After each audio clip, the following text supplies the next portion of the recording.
Hi friends, 3ാം ക്ലാസ്സിലെ മലയാള പാഠപുസ്തകത്തിലെ കാക്കിരി പൂക്കിരി എന്ന കവിത നമ്മൾ ചൊല്ലി.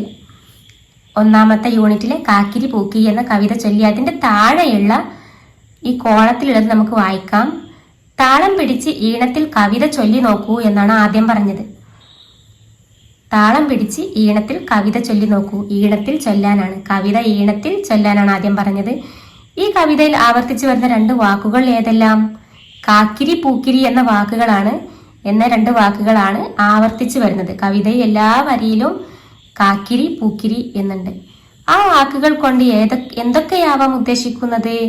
ഇപ്പൊ നിറയെ കുട്ടികൾ, കുഞ്ഞു പിള്ളേര് ഒരുപാടുണ്ട്. ആർത്ത് വിളിക്കുന്ന ഇവരുടെ ശബ്ദത്തിനും ഈ കുഞ്ഞു കുഞ്ഞു മക്കൾ ഒരുപാടുണ്ട്. അവർക്കൊക്കെ നമുക്ക് കാക്കിരി പൂക്കിരി എന്നൊക്കെ ഉദ്ദേശിക്കുന്നത് ആ പിള്ളേരെ ഉദ്ദേശിച്ചിട്ടും, അതുപോലെ നിറയെ മാങ്ങകളാണ് മാവിൻ കൊമ്പത്ത് തൂങ്ങിക്കിടക്കുന്നത്. അപ്പൊ ഒരുപാട് മാങ്ങകൾ നിറഞ്ഞു നിൽക്കുന്ന അതിനെ നമ്മൾ കാക്കിരി പൂക്കിരി എന്ന് ഉദ്ദേശിച്ചിട്ടാണ് പറഞ്ഞത്.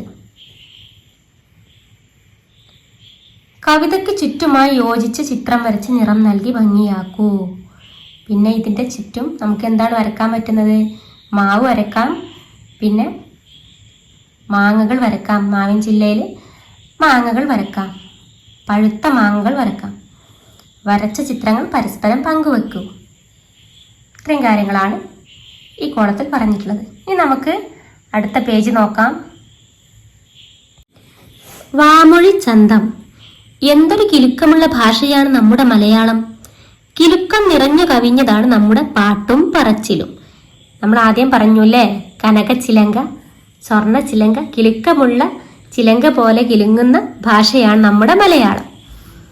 അപ്പൊ ഇതിലൊരു നാടൻ പാട്ടാണ് ഇവിടെ പറഞ്ഞത്, ഇവിടെ കൊടുത്തിരിക്കുന്നത്.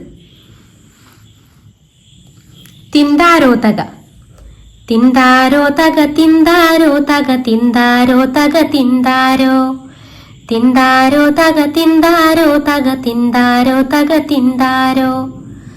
ഒന്നാനമ്മയ്ക്കും മക്കൾക്കുമാടാൻ 2ാം കുന്നിന്മേലൂഞ്ഞാലേ, 2ആനമ്മയ്ക്കും മക്കൾക്കും ചൂടാൻ 3ാം കാവിലെ മുല്ലപ്പൂ. തിന്താരോ തക, തിന്താരോ തക, തിന്താരോ തക, തിന്താരോ, തിന്താരോ തക, തിന്താരോ തക, തിന്താരോ തക, തിന്താരോ. 3ആനമ്മയ്ക്കും മക്കൾക്കും ചാർത്താൻ 4ാം കാട്ടിലെ പൊന്മാല, 4ആനമ്മയ്ക്കും മക്കൾക്കും ചുറ്റാൻ 5ാം ചെമ്മുകിൽ പൂഞ്ചേല. തിന്താരോ തക, തിന്താരോ തക, തിന്താരോ തക, തിന്താരോ, തിന്താരോ തക, തിന്താരോ തക, തിന്താരോ തക, തിന്താരോ.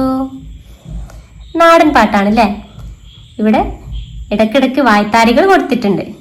നല്ല രസമാണല്ലേ നാടൻ പാട്ട് കേൾക്കാൻ, ചൊല്ലാനും എളുപ്പമാണ്. നമുക്കിതിലെ കോളത്തിൽ എന്താണ് കൊടുത്തിട്ടുള്ളത് നോക്കാം. കൂട്ടുകാരുമൊത്ത് ഈ പാട്ട് താളമിട്ട് പാടൂ. ഇവിടെയും താളമിട്ട് പാടാനാണ് പറഞ്ഞിട്ടുള്ളത്. ഈ പാട്ടിന് തുടർച്ചയായി ചില വരികൾ കണ്ടെത്താമോ? എഴുതി താളമിട്ട് പാടൂ. ഇവിടെ 3ആനമ്മയ്ക്കും മക്കൾക്കും ചാർത്താൻ 4ാം കാട്ടിലെ പൊന്മാല, 4ആനമ്മയ്ക്കും മക്കൾക്കും ചുറ്റാൻ 5ാം ചെന്മുകിൽ പൂഞ്ചേല. ഇതിന്റെ ബാക്കിയായിട്ട് നമുക്ക് വരികൾ ചേർക്കാനാണ്. അപ്പൊ 4ആനമ്മയ്ക്കും മക്കൾക്കും ചുറ്റാൻ നമ്മളിവിടെ പറഞ്ഞിട്ടുണ്ട്. ഇനി എന്തായിരിക്കും വേണ്ടത്? 5ആനമ്മയ്ക്കും മക്കൾക്കും ചൂടാൻ അല്ലെങ്കിൽ ചാർത്താൻ എന്നൊക്കെ പറഞ്ഞിട്ട് വരികൾ കൊടുക്കണം. അതുപോലെ 6ആനമ്മയ്ക്കും മക്കൾക്കും അങ്ങനെ പറഞ്ഞിട്ട് നമുക്ക് വരികൾ ചേർക്കാനുണ്ട്. അതൊക്കെ നമുക്ക് അടുത്ത വീഡിയോയിൽ കാണിക്കാട്ടോ, ഇതിന്റെ ഉത്തരങ്ങളൊക്കെ.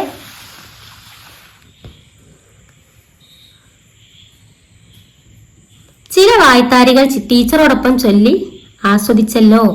നിങ്ങൾ ഉണ്ടാക്കിയ വായ്ത്താരികൾ എഴുതി വെക്കൂ. വായ്ത്താരികൾ സംഘമായി ചൊല്ലി ആസ്വദിക്കൂ. ഇവിടെ തിന്താരോ തക, തിന്താരോ തക, തിന്താരോ തക, തിന്താരോ, ഇതാണ് വായ്ത്താരികൾ, ഇതിലുള്ള വായ്ത്താരികൾ. അതുപോലെ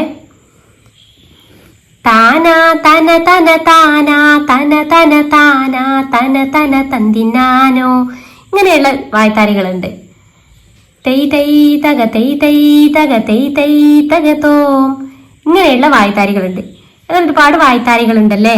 അപ്പൊ ഇതൊക്കെ നമുക്ക് സംഘമായിട്ട് ചൊല്ലാനാണ് പറയുന്നത്, കൂട്ടുകാരൊത്ത് ചൊല്ലാനാണ് പറഞ്ഞിട്ടുള്ളത്. ഇത്തരം വായ്ത്താരികളുള്ള നാടൻ പാട്ടുകൾ ടീച്ചർ തരും. അവ പാടി രസിക്കൂ, ബാലസഭയിൽ അവതരിപ്പിക്കൂ. നിങ്ങൾ വായ്ത്താരിയും നാടൻ പാട്ടും മടി കൂടാതെ ചൊല്ലിയോ സ്വയം പരിശോധിക്കൂ എന്നൊക്കെയാണ് ഈ കോളത്തിൽ പറഞ്ഞിട്ടുള്ളത്. പിന്നെ നമുക്ക് അടുത്ത വീഡിയോയിൽ നാടൻ പാട്ടും ഒക്കെ ആയിട്ട് വരാം.